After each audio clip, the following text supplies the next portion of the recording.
Hello viewers, welcome back to our channel. Latest news about Future City. Future City surroundings లో future city development authority అనేది form అవుతుంది. ఈ future city development authority అనేది total గా 765.28 kilometre distance విస్తీర్ణలో establish చేయాలని government నిర్ణయించింది. ఇది చూసుకుంటే ఫ్యూచర్ సిటీ ఇది ల్యాండ్ అలొకేషన్ అనేది ఫ్యూచర్ సిటీకి ల్యాండ్ అలొకేషన్ అనేది అయింది. ఈ సరౌండింగ్ లో ఫ్యూచర్ సిటీ డెవలప్మెంట్ అథారిటీ అనేది ఫామ్ అవుతుంది. టోటల్ గా 56 విలేజెస్ 7 మండలాస్ ని కలుపుతూ ఈ డెవలప్మెంట్ అథారిటీ అనేది ఫామ్ అవుతుంది.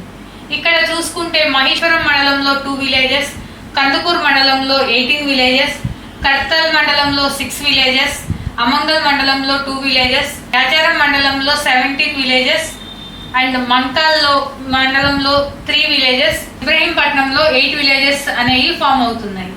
ఇక్కడ ఈ విలేజెస్ అన్ని కలుపుకుంటూ హైదరాబాద్ సిటీలో హెచ్ఎండిఏ ఏదైతే ఉందో ఇక్కడ ఫ్యూచర్ సిటీ దగ్గర ఫ్యూచర్ సిటీ డెవలప్మెంట్ అథారిటీ అనేది ఫామ్ అవుతుంది.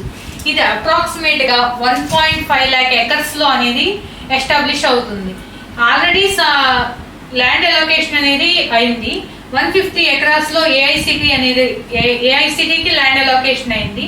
120 ఎకరాస్ లో హెల్త్ సిటీ, 250 ఎకరాస్ లో స్పోర్ట్స్ హబ్, 300 ఎకరాస్ లో ఎడ్యుకేషనల్ హబ్, 4200 ఎకరాస్ లో pharma and life sciences, 3600 acres లో electronic and manufacturing unit, 1200 acres లో రెసిడెన్షియల్ జోన్స్ గా ఆల్రెడీ ల్యాండ్ అలొకేషన్ అనేది అయిపోయింది. అంటే ఫ్యూచర్ సిటీ ఏదైతే డెవలప్మెంట్ అథారిటీ ఏదైతే ఉందో ఈ సరౌండింగ్స్ లో మావి డెవలప్మెంట్స్ అయిన ప్రాజెక్ట్స్ చాలా ఉన్నాయి. మీరు ఎవరైనా ఇన్వెస్ట్మెంట్ ప్లానింగ్ కోసం చూస్తే స్క్రీన్ మీద ప్రొవైడ్ అవుతున్న నా నెంబర్కి కాంటాక్ట్ అవ్వండి. నేను డీటెయిల్స్ అనేది ఎక్స్ప్లెయిన్ చేస్తాను. ఇలాంటి లేటెస్ట్ అప్డేట్స్ కోసం మా ఛానల్ని ఫాలో అవ్వండి. Thanks for watching.